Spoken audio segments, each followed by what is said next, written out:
जय हिंद दोस्तों, स्वागत है आपका। आज के जेटेट क्लास में हम लोग देखने वाले हैं बाल विकास से पूछे गए प्रश्नों को, जो आपकी परीक्षा के लिए बहुत ही इंपॉर्टेंट होने वाली है। तो चलिए स्टार्ट करते हैं।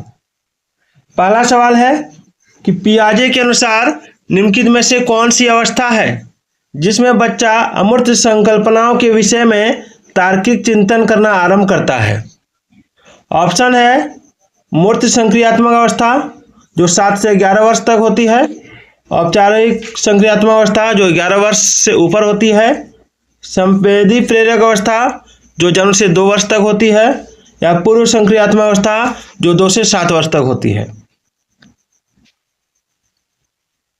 अमूर्त संकल्पनाओं के विषय में तार्किक चिंतन करना बच्चा कौन सी उम्र में यानी किस अवस्था में शुरू करता है। तो देखिए इसका राइट आंसर होगा ऑप्शन बी, ठीक है, औपचारिक संक्रियात्मक अवस्था। चलिए अगला सवाल देखिए। अगला है बच्चे दुनिया के बारे में अपनी समझ का सृजन करते हैं, इसका श्रेय किसको जाता है। बच्चे दुनिया के बारे में अपनी समझ का सृजन करते हैं, इसका श्रेय किसको जाता है, किसने कहा था। ऑप्शन है पियाजे, पावलोव, कोहलबर्ग या स्किनर। सीटेट 2011 में पूछा गया सवाल है।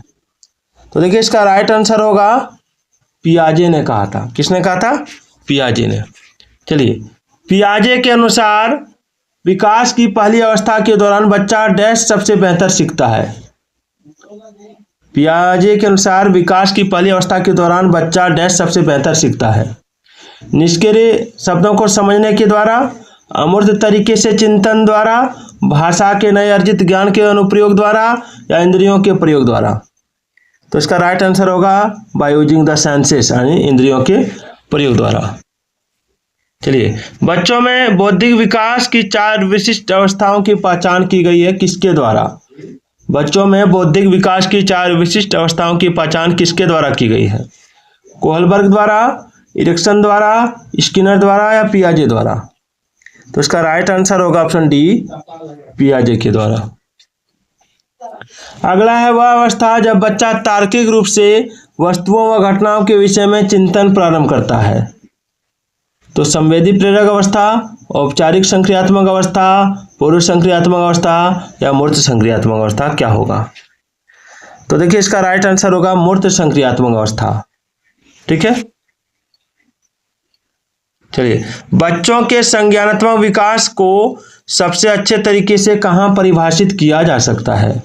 खेल के मैदान में, विद्यालय एवं कक्षा में, गृह में, या ऑडिटोरियम में। यूपीटेट 2011 में पूछा गया सवाल है, तो विद्यालय एवं कक्षा में हो जाएगा इसका आंसर। अगला है एक सामान्य 12 वर्ष की आयु के बच्चे में सबसे अधिक होना संभव क्या है। कुल प्रेरक समन्वय में कठिनाई, या वयस्कों को खुश करने के बारे में दुश्चिंता की अनुभूति, अब और यहाँ में उसकी रुचियों को सीमित करना, समकक्षी के अनुमोदन के लिए बेचैनी क्या होगा। तो इसका राइट आंसर होगा ऑप्शन डी, समकक्षी के अनुमोदन के लिए। निम्नलिखित में से कौन पियाजे के अनुसार बौद्धिक विकास का निर्धारक तत्व नहीं है। ऑप्शन है सामाजिक संचरण, अनुभव, संतुलीकरण, या इनमें से कोई नहीं। तो इसका राइट आंसर होगा ऑप्शन ए, सामाजिक संचरण, सोशल ट्रांसमिशन। बालकों की सोच अमूर्तता की अपेक्षा मूर्त अनुभवों एवं प्रत्ययों से होती है, यह अवस्था कौन सी है। 7 से 12 वर्ष, 12 वर्ष से वयस्क, 2 से 7 वर्ष, या जन्म से 2 वर्ष। देख सकते हैं आरटेट और बीटेट दोनों में पूछा गया था। तो यह अवस्था है आपकी ऑप्शन ए, 7 से 12 वर्ष। निम्न में से कौन पियाजे के अनुसार बौद्धिक विकास का निर्धारक तत्व नहीं है। सामाजिक संचरण, अनुभव, संतुलनीकरण, या इनमें से कोई नहीं। तो देखिए इसका राइट आंसर होगा आपका ऑप्शन ए, सामाजिक संचरण। पियाजे के संज्ञानात्मक विकास सिद्धांत के अनुसार संवेदी क्रियात्मक अवस्था, सेंसरी ऑपरेशनल स्टेज कौन सी है। ऑप्शन है जन्म से 2 वर्ष, 2 से 7 वर्ष, 7 से 11 वर्ष, या 11 से 16 वर्ष। तो इसका राइट आंसर है ऑप्शन ए, जन्म से 2 वर्ष। चलिए, पियाजे के अनुसार संज्ञानात्मक बाल विकास की कितनी अवस्थाएं हैं? 3 अवस्थाएं, 4 अवस्थाएं, 5 अवस्थाएं या 6 अवस्थाएं? तो देखिए इसका राइट आंसर होगा ऑप्शन बी, 4 अवस्थाएं। लॉरेंस कोहलबर्ग विकास के क्षेत्र में शोध के लिए जाने जाते हैं। कौन से विकास के क्षेत्र में? संज्ञानात्मक, शारीरिक, नैतिक या कामक? सीजीटेट 2011 में पूछा गया था। तो इसका राइट आंसर होगा ऑप्शन सी, नैतिक विकास के क्षेत्र में। पियाजे के अनुसार बच्चा अमूर्त स्तर पर चिंतन, बौद्धिक क्रियाएं और समस्या समाधान किस अवस्था में करने लगता है? आपका ऑप्शन है पूर्व संक्रियात्मक अवस्था 2 से 7 वर्ष, मूर्त संक्रियात्मक अवस्था 7 से 11 वर्ष, औपचारिक संक्रियात्मक अवस्था 11 से 16 वर्ष, संवेदी पेशी अवस्था 0 से 2 वर्ष। देख सकते हैं सीजीटेट और बीटेट दोनों में पूछा गया था। तो इसका राइट आंसर होगा ऑप्शन सी, औपचारिक संक्रियात्मक अवस्था यानी 11 से 16 वर्ष। चलिए आगे बढ़ते हैं। अगला है वाइगोत्स्की ने बाल विकास के बारे में कहा है। क्या कहा है वाइगोत्स्की ने बाल विकास के बारे में? यह संस्कृति के आनुवंशिकी के कारण होता है या यह सामाजिक अंतःक्रियाओं के कारण होता है, औपचारिक शिक्षा का उत्पाद होता है या समावेशन और समायोजन का परिणाम है? क्या कहा था? तो इसका आंसर होगा आपका ऑप्शन बी, यह सामाजिक अंतःक्रियाओं के कारण होता है। चलिए, घटना और वस्तुओं के बारे में एक बच्चा तार्किक रूप से सोच सकता है। तो पियाजे के चरणों के संबंध में सही कथन कौन सा है? तो इसका राइट आंसर होगा ऑप्शन सी, मूर्त संचालन प्रक्रिया, कॉन्क्रीट ऑपरेशनल प्रोसेस। अगला है निम्नलिखित में से कौन असतत चर का उदाहरण नहीं है? आयु, लिंग, वैवाहिक या आवासीय स्थान? तो देखिए इसका राइट आंसर होगा ऑप्शन ए, आयु। ठीक है, चलिए। वाइगोत्स्की बच्चों को सीखने में निम्नलिखित में से किस कारक की महत्वपूर्ण भूमिका पर बल देते हैं? सामाजिक, आनुवांशिक, नैतिक या शारीरिक?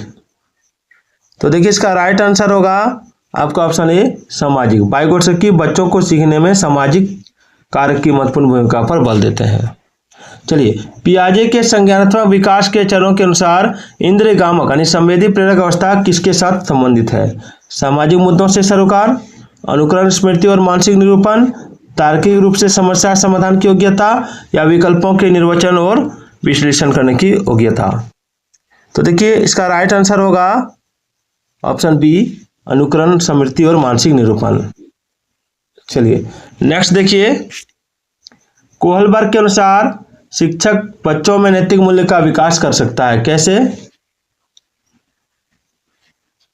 कैसे व्यवहार किया जाना चाहिए? इस पर कठोर निर्देश देकर या धार्मिक शिक्षा को महत्व देकर या व्यवहार के स्पष्ट नियम बनाकर या नैतिक मुद्दों पर आधारित चर्चाओं में उन्हें शामिल करके।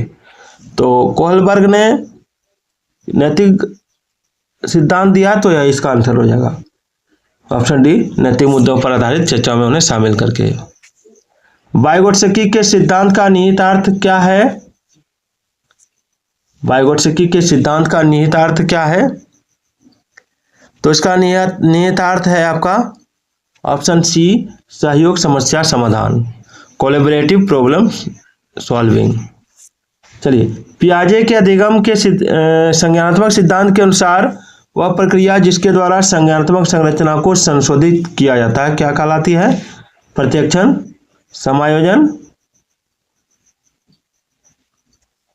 समावेशन या स्कीमा? क्या होगा? तो इसका जो राइट आंसर होगा वो हो जाएगा समावेशन। कोहलबर्ग के अनुसार सही और गलत प्रश्नों के बारे में निर्णय लेने में शामिल चिंतन प्रक्रिया को क्या कहा जाता है? तो इसका राइट आंसर होगा आपका ऑप्शन बी, नैतिक तर्कना। पियाजे के अनुसार संज्ञानात्मक विकास के किस चरण पर बच्चा वस्तु स्थायित्व को प्रदर्शित करता है? तो इसका राइट आंसर होगा ऑप्शन डी, पूर्व संक्रियात्मक चरण। 25 नंबर सवाल है कि लॉरेंस कोहलबर्ग के द्वारा प्रस्तावित निम्नलिखित चरणों में से प्राथमिक विद्यालयों के बच्चे किन चरणों का अनुसरण करते हैं? तो इसका राइट आंसर होगा ऑप्शन ए, आज्ञा पालन और दंड उन्मुखीकरण। तो वीडियो कैसे लगी एक बार कमेंट जरूर कीजिएगा।